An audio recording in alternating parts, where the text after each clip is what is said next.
Hello friends, maths level में आपका स्वागत है। आज हम कक्षा 10 के विज्ञान विषय के 2022 के आगे के प्रश्नों को सॉल्व करेंगे। इससे पहले वीडियो में हमने क्वेश्चन नंबर 22 तक सॉल्व किया था। आज हम क्वेश्चन नंबर 23 से आगे के प्रश्न को हल करेंगे। तो आइए स्टार्ट करते हैं। सबसे पहले देखिए क्वेश्चन नंबर 23। 4 सेंटीमीटर लंबी वस्तु 20 सेंटीमीटर फोकस दूरी वाले उत्तल लेंस से 30 सेंटीमीटर की दूरी पर रखी है। लेंस द्वारा बनने वाले प्रतिबिंब की स्थिति, प्रकृति तथा आकार ज्ञात कीजिए। ठीक है, तो सबसे पहले लिख लेते हैं जो दिया है हमारे पास। तो देखिए वस्तु की जो लंबाई है 4 सेंटीमीटर लंबी है।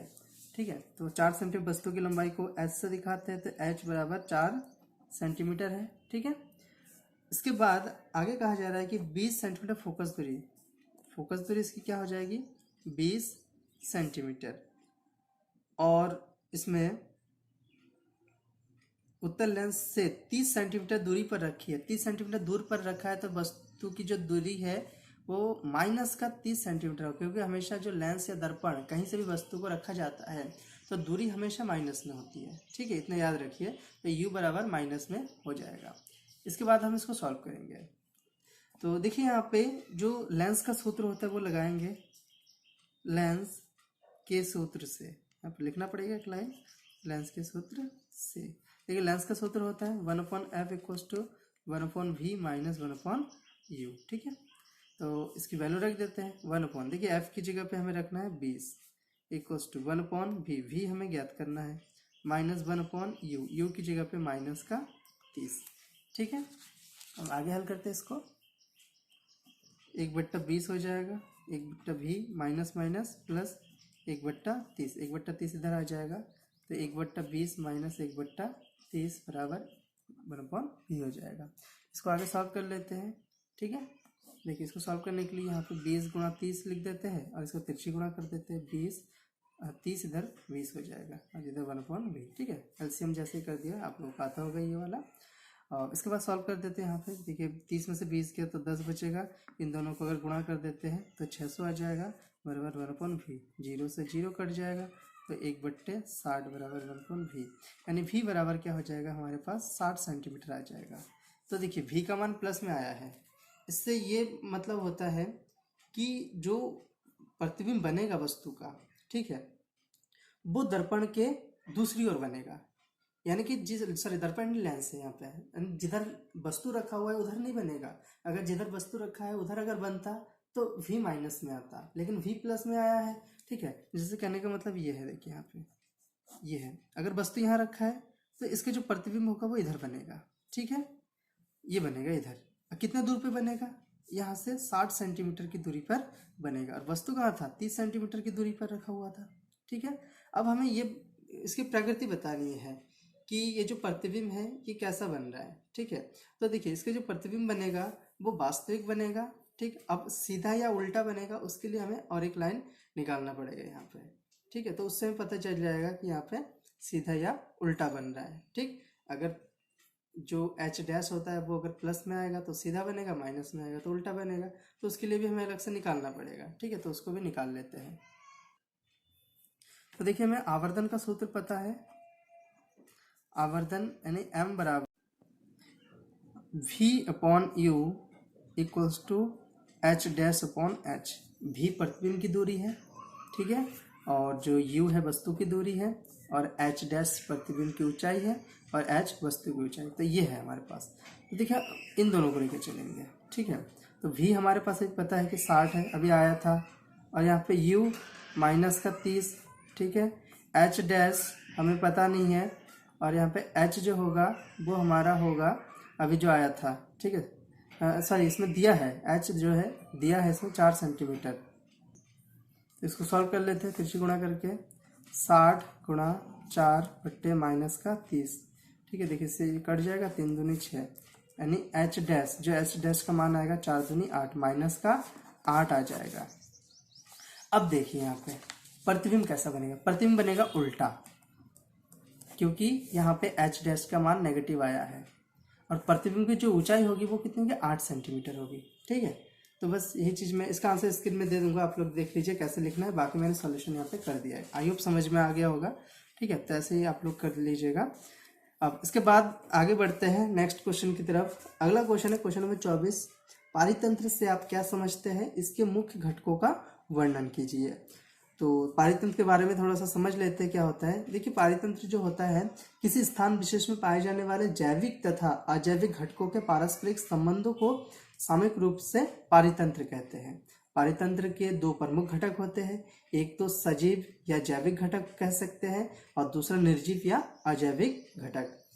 ठीक है, इसको अगर विस्तार पूर्वक समझना चाहे तो जैविक या सजीव घटक जो होते हैं समस्त जीव एवं जंतु जीव मंडल में जैविक घटक के रूप में पाए जाते हैं। जैविक घटक को निम्नलिखित दो भागों में विभाजित किया जा सकता है, एक तो होता है उत्पादक और दूसरा होता है उपभोक्ता। ठीक है, उत्पादक क्या होते हैं, देखिए जो हरे पेड़ पौधे होते हैं ये उत्पादक कहलाते हैं, क्योंकि ये प्रकाश संश्लेषण क्रिया द्वारा अपना भोजन स्वयं बना लेते हैं, तो इसे ही हम क्या कहते हैं, उत्पादक कहते हैं। ठीक, तो ये प्रकाश संश्लेषण क्रिया है, उसका मैंने रासायनिक समीकरण भी स्क्रीन में दे दिया है, इसको आप लोग पढ़ लीजिएगा। और उपभोक्ता क्या होता है, जो जंतु पौधे द्वारा बनाए गए भोजन पर आश्रित रहते हैं, इसलिए जंतुओं को उपभोक्ता कहते हैं, क्योंकि जीव जंतु अपना भोजन स्वयं नहीं बनाते, ये दूसरी चीज पर निर्भर रहते हैं। ठीक है, इसलिए उसको उपभोक्ता कहते हैं, कंज्यूमर कहा जाता है। ठीक, वो कंज्यूम करते हैं। लेकिन पेड़ पौधे क्या होता है, दूसरे पर निर्भर नहीं रहता है। पेड़ पौधे को जल, सूर्य का प्रकाश, कार्बन डाइऑक्साइड ये अगर मिल जाता है तो ये अपना भोजन स्वयं बना सकते हैं। लेकिन जो प्राणी होते हैं ये अपना भोजन या तो पेड़ पौधे से प्राप्त करते हैं या दूसरे जीव जंतु से प्राप्त करते हैं, या दूसरे पर निर्भर रहते हैं। ठीक, तो उपभोक्ता में ये होगा कि जो जीव जंतु होते हैं पेड़ पौधे या दूसरे जीवों पर निर्भर रहते हैं या आश्रित रहते हैं, इसलिए इसको उपभोक्ता कहा जाता है। और उपभोक्ता के जो प्रकार होंगे वो प्रथम श्रेणी के उपभोक्ता होते हैं, द्वितीय श्रेणी के उपभोक्ता और तृतीय श्रेणी के उपभोक्ता होते हैं। ठीक है, तो ये देखिए, इसको अगर ये इस पर डिपेंड करता है कि कितने मार्क्स में आया है। अगर ये शॉर्ट में आया तो अब उसको शॉर्ट में लिखिए, अगर लॉन्ग में आया तो उसमें उसका आंसर पूरा स्क्रीन में दे दूंगा, आप लोग इसमें से देख लीजिए। नेक्स्ट क्वेश्चन है क्वेश्चन नंबर 25 का तेल एवं वसा युक्त खाद्य पदार्थों को नाइट्रोजन से प्रभावित क्यों किया जाता है। देखिए, जो तेल या वसा युक्त खाद्य पदार्थ होता है इसको नाइट्रोजन से प्रभावित क्यों किया जाता है।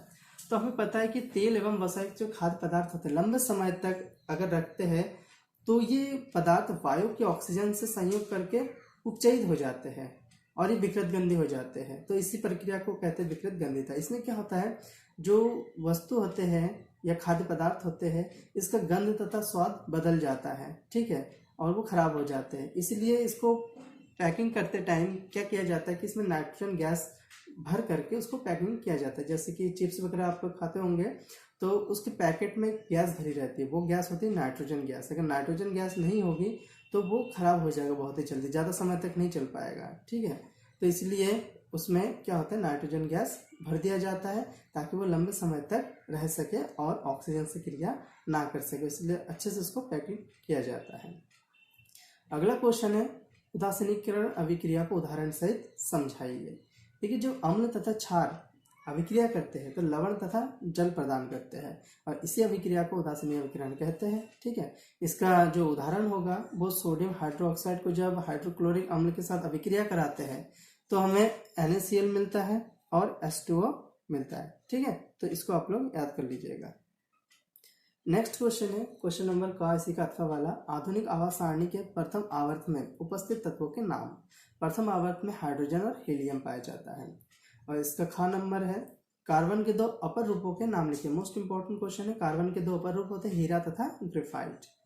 नेक्स्ट क्वेश्चन है सोडियम धातु को मिट्टी के तेल में डुबोकर क्यों रखा जाता है। देखिए, जो सोडियम धातु होता है इसका ज्वलन ताप बहुत ही कम होता है और जैसे ये वायु से क्रिया करते हैं तो क्या होता है कि ये आग पकड़ लेती है, इसलिए वायु से संपर्क हटाने के लिए इसको केरोसिन तेल में डुबोकर रखा जाता है। सोडियम जैसे और भी कई धातु है जिसको मिट्टी के तेल में डुबोकर रखा जाता है ताकि वो आसानी से क्रिया ना कर सके। ठीक है, और इसके बाद आगे क्वेश्चन है घ नंबर सक्रियता श्रेणी क्या होता है, यह क्या है। देखिए, सक्रियता श्रेणी एक ऐसा श्रेणी होता है जिसमें सामान्य धातुओं को उनके सक्रियता क्रम का घटते क्रम में रखा गया है, यानी घटते हुए सक्रियता क्रम, यानी कि एक्टिविटी जो जितने ज़्यादा रिएक्टिव है उसके घटते क्रम में रखा गया है, जो ज़्यादा एक्टिव है उसको सबसे ऊपर रखा गया है। ठीक है, और धीरे धीरे वो घटते क्रम में नीचे आ जाएगा, तो इसी श्रेणी को ही सक्रियता श्रेणी कहा जाता है।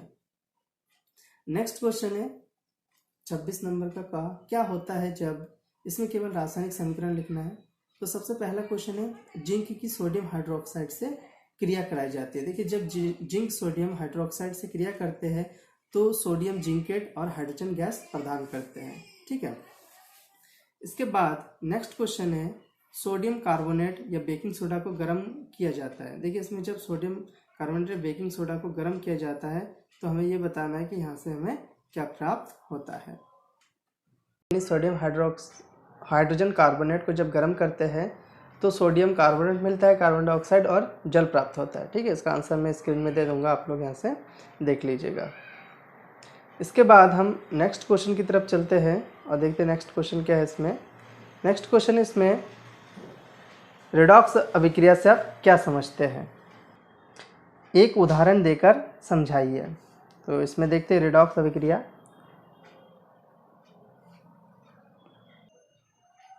देखिए, इसका आंसर है ऐसी रासायनिक अभिक्रिया जिसमें उपचयन तथा अपचयन दोनों एक साथ होते हैं, इसे रेडॉक्स अभिक्रिया कहते हैं। तो मैं थोड़ा इसको विस्तार से बता देता हूँ। वैसे तो आंसर जो मैंने जितना बोला है उतना ही है, लेकिन अगर विस्तार से समझेंगे तो इसको उपचयन और अपचयन इन दोनों की परिभाषा भी सम्मिलित हम कर सकते हैं। ठीक है, तो देखिए, इसमें आंसर ये हो सकता है कि जब परमाणु या आयन इलेक्ट्रॉन त्याग देता है तो उसे उपचयन कहते हैं, और जब वह इलेक्ट्रॉन ग्रहण कर लेता है तो उसे अपचयन कहते हैं। अर्थात अभिक्रियाओं में उपचयन तथा अपचयन साथ साथ चलते हैं। ऐसे अभिक्रियाओं को क्या कहते हैं हम, रेडॉक्स अभिक्रिया या अपउपचय अभिक्रिया कहते हैं। ठीक है, इसके उदाहरण भी हैं, इसको आप लोग कर लीजिएगा। इसके बाद हम नेक्स्ट क्वेश्चन की तरफ बढ़ते हैं। क्वेश्चन नंबर 27 का मानव में बच्चे का लिंग निर्धारण कैसे होता है।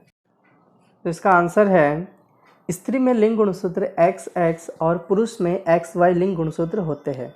इससे स्पष्ट होता है कि X लिंग गुणसूत्र मादा लिंग निर्धारण और Y लिंग गुणसूत्र नर लिंग निर्धारक होता है। जब स्त्री का X गुणसूत्र वाला अंड पुरुष के Y गुणसूत्र वाले शुक्राणु से निषेचित होता है तो युग्मनज या जायगोट XY गुणसूत्रों वाला बनता है, जो परिवर्तन के बाद नर संतान को विकसित करता है। यदि स्त्री का अंडाणु X गुणसूत्र वाले शुक्राणु से निषेचित होता है तो उससे XX गुणसूत्र वाला युग्मनज बनता है, जो परिवर्धन के बाद मादा संतान को विकसित करता है। ठीक है, इससे स्पष्ट होता है कि X गुणसूत्र मादा लिंग और Y गुणसूत्र नर लिंग का निर्धारण करता है। ठीक, इतना ही आंसर हो जाएगा, आप लोग इसको याद कर लीजिएगा। अगला क्वेश्चन है क्वेश्चन नंबर ख, DNA प्रतिकृति का प्रजनन में क्या महत्व है, स्पष्ट कीजिए। तो देखिए, जो DNA होता है प्रतिकृति निर्माण या द्विगुणन एक आवश्यक प्रक्रिया है। इसके फलस्वरूप भी DNA की एक प्रतिकृति मूल संरचना में तथा दूसरी संतति कोशिकाओं में पहुंचती है और पीढ़ी दर पीढ़ी प्रजाति के लक्षण निश्चित बने रहते हैं। तो आज की वीडियो में इतना ही, धन्यवाद।